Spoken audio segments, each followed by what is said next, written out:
They hail from around the world, bringing varied skill sets to keep the Texas economy humming.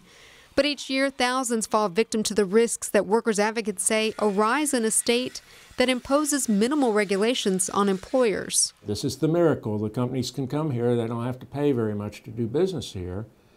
But these are throwaway employees. Rod Bordelon, Commissioner of Workers' Compensation, says the system is terrific overall. Insurance companies say they treat families fairly, and if they don't, could face fines and court costs.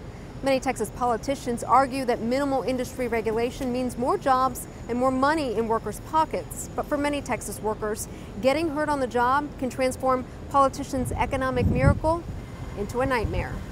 Lo oía. Nada más lo oía, no podía expresar nada. Oía yo, ¿no? Estás cuadrado. Oía yo que decían, estás tetrapléjico. Santiago Arias left Mexico City in 2005 hoping to earn enough money to open a family-owned convenience store.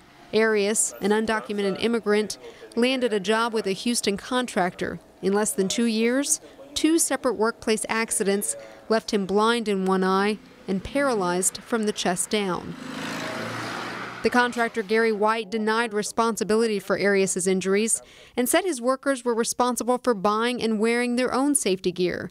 In a state where carrying workers' compensation insurance is voluntary, White is among the 37% of Texas employers who choose not to purchase it. More than 90% of companies who opt out of workers' comp fail to report it as required by state law. Hace un año tuve el accidente en este pie, me tuvieron que cortar 5 dedos.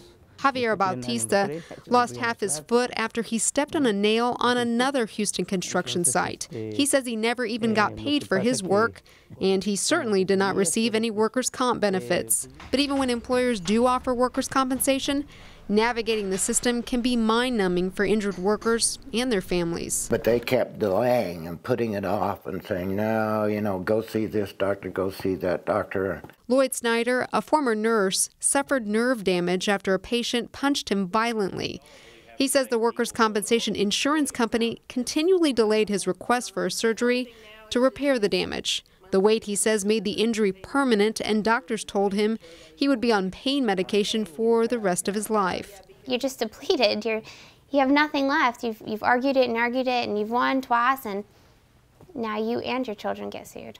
Nearly 2 years after the death of Crystal Davis's husband, Wayne Davis, she and her 2 kids are still fighting to keep the benefits the state has ruled they deserve, weekly payments of $787.